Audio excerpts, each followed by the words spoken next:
મિત્રો, હું 23 વર્ષનો છું. આ 2 વર્ષ પહેલાં થયું હતું જ્યારે મારી સૌથી નાની માસીના પતિ એટલે કે મારા માસાનું અવસાન થયું હતું.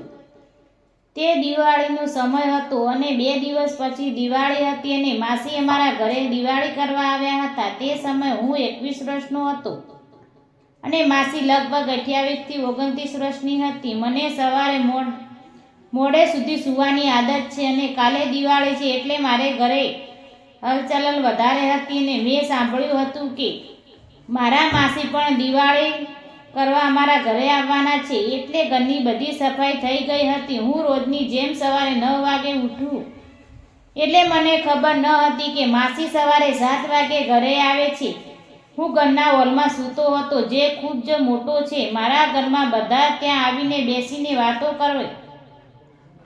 હવે હું એ જ હોલમાં પલંગ પર સૂતો હતો. સવારના 10 વાગ્યા હતા અને માસી મારા પલંગ પર બેઠી હતી અને માં નીચે બેઠી હતી. હવે બંને એકબીજા સાથે વાતો કરવા વ્યસ્ત હતા. અચાનક હું જાગી ગયો. માસીની પીઠ મારી તરફ હતી અને તે વાતો કરી રહી હતી.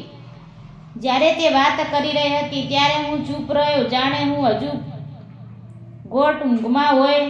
હવે માસીની પીઠ મારા ચહેરાની બરાબર નજીક હતી ને હું ધાબડાની ઢંકાયેલો હતો. માસી એક વિધવા હતી અને યુવાન પણ તેના સંપૂર્ણ પ્લેટફોર્મ પર. મેં તેના વિશે ઘણી વખત કલ્પના કરી અને આજે તે મારી એટલી નજીક બેઠી હતી. પછી મેં હાથેથી તેની પીઠને સ્પેસ કર્યો. સ્પેસ કરતાં જ મારી સિસ્ટર માઇન્ડ ઇલેક્ટ્રોન કરંટ ફેલાઈ ગયો અને મારે ધબકારા વધી ગયા. પછી મેં થોડી હિંમત ભેગી કરીને મારો એક હાથ માસીના પીઠ પર ફેરવા માંડ્યો.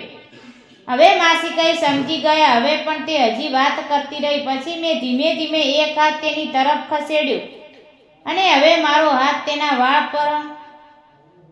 પર આવી ગયો. હવે માસી સમજી ગયા કે હું જાગું છું, પણ કદાચ હવે તેને પણ સારું લાગતું હશે. તેથી તે કંઈ બોલ્યા નહીં. પછી મને લાગ્યું કે તેનું શરીર ગરમ થઈ રહ્યું છે. હવે તે કંઈ ન બોલી, તેથી મારી હિંમત વધી ગઈ. પછી મેં તેના ચહેરા તરફ મારો હાથ લંબાવ્યો, પણ હવે માસીએ ધક્કો મારીને ઊભી થઈ ગઈ. હવે હું તેની આ ક્રિયાઓ સમજી શકતો ન હતો. હું ડરી ગયો. હવે મારી માં સામે હતી પણ તે કંઈ સમજી શકતી ન. પછી હું થોડીવાર ઊંઘનો ડોળ કરીને આમ જ પડ્યો રહ્યો. થોડીવાર પછી મને લાગ્યું કે કદાચ માં સામે એટલે જ કે મારી આ હરકત તેને નર્સવ કરી. તેથી જ માસી ત્યાંથી દૂર ગયા હતા. પછી થોડીવાર પછી હું ઊભો થયો ને કર્યું, અરે માસી, તમે ક્યારે આવ્યા? અને પછી હું તેના પગને અડ્યો અને સીધો બાથરૂમમાં ગયો. આજે મને કોઈ કામ કરવાનું મન ન થયું હતું. હવે હું માસી સાથે આંખનો સંપર્ક પણ નહોતો કરી રહ્યો. હવે મારા મનમાં સવાલો આવી રહ્યા હતા કે મને ખબર નથી કે માસી શું કરશે. લાગે કે શું તે મારી માતાને કહી શકશે? હવે તો મારું દિલ પણ બહુ ગભરાઈ ગયું હતું. પછી હું આખો દિવસ માસી સામે ન ગયો. પછી રાતે દિવાળીની પૂજા કર્યા પછી હું મારા મિત્ર સાથે ફરવા ગયો. જ્યારે હું મોડી રાતે ઘરે આવ્યો ત્યારે મેં જોયું કે બધા મારા હોલમાં જમતા હતા અને મારા પલંગની નજીક વધી 2 પલંગ મૂકવામાં આવ્યા હતા. સમજાયું કે કદાચ માને અને માસી અહીં સૂઈ જશે. જમ્યા પછી હું મારા મિત્ર સાથે વાત કરવા માટે રેસ્ટ પર ગયો અને રાતે લગભગ 11 વાગે હું નીચે આવ્યો. માતાએ દરવાજો ખોલ્યો. હું જ્યારે અંદર આવ્યો તો જોયું કે મારી માસી મારા પલંગ પાસે સૂઈ રહી હતી. થોડીવાર પછી મમ્મી પણ દરવાજો બંધ કરીને માસીની બાજુમાં સૂવા માટે આવી.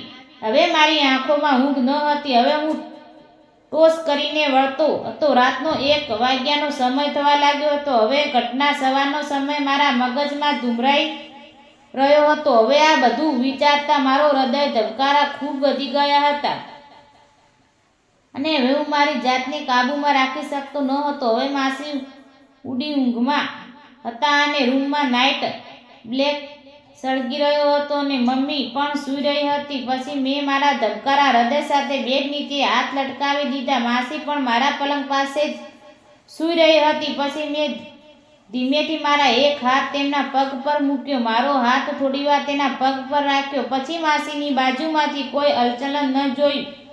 મેં ધીમે ધીમે મારા હાથને ઉપર તરફ ખેંચાડવાનું શરૂ કર્યું. હવે મારા હાથમાં માસીનું ઘૂંટણ પર હતું. પછી હું થોડીવાર રોકાઈ ગયો અને મારો હાથ તે પ્લેટફોર્મ પર રાખ્યો. હવે મને તેના મશીનમાં ગરમીનો અહેસાસ થયો હતો. હવે મને સમજાયું કે રસ્તો સાફ હતો.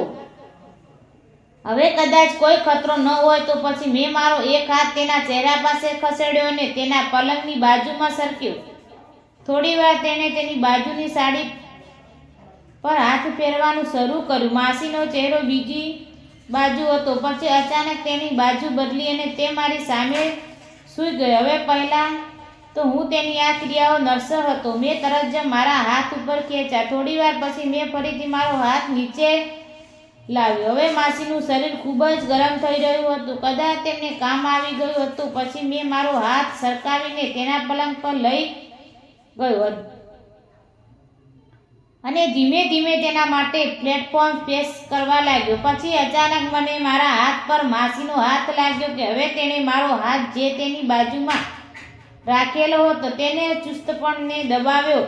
મને પણ સમજાયું કે રસ્તો સાફ છે, પણ મને મુશ્કેલીનો સામનો કરવો પડી રહ્યો હતો અને માં પણ મારી બાજુમાં સૂતી હતી. તેથી મને બીક લાગી રહી હતી. હવે આંટીના મોઢામાંથી અલગ અલગ અવાજો નીકળી રહ્યા હતા. પછી મેં માસીના કાનમાં કહ્યું કે હું બહાર આંગણામાં જાઉં છું. તમે પણ ધીમે ધીમે બહાર આવો. હું ઊભો થયો અને ધીમેથી દરવાજો ખોલીને બહાર આવ્યો. અમારું આંગણું ચારે બાજુ દિવાલથી ઘેરાયેલું છે અને ત્યાં અમારું અંધારું હતું. થોડીવાર પછી માસી પણ બહાર આવી. હું આંગણાના એક ખૂણામાં તેની રાહ જોઈ રહ્યો હતો. આવતાની સાથે તેણે કહ્યું, રાત થઈ ગઈ છે. હવે તે જોરદાર શ્વાસ લઈ રહી હતી ને માસીને અચાનક તેને એક હાથ મારામાં પકડ્યો. હું પણ ગાડાની જેમ તેનું મગજ ચાટવા લાગ્યો. હવે માસીની હાલત બગડી ગઈ હતી. હવે તે મને બળદથી પોતાના તરફ ખેંચવા લાગી ને કહ્યું કે જલ્દી આપી દે. પછી મેં તેમને મજા કરાવી. પછી અમે ઊભા થયા, અમારા કપડાં સરખા કર્યા ને મેં અંદર જઈને સૂઈ ગયા. ઘરમાં કોઈને ખબર નથી કે રાતે શું થયું. પછી માસી 1 મહિના સુધી અમારા ઘરે રહી અને જ્યારે પણ અમને મોકો મળે ત્યારે અમે ખૂબ જ એન્જોય કર્યા અને માસી પણ સારી હતી અને આવી તમે તક ચૂકતી ન હતી. મિત્રો, જો વિડીયો ગમ્યો હોય તો લાઈક અને ચેનલને સબસ્ક્રાઈબ કરવાનું ભૂલશો નહીં. ધન્યવાદ.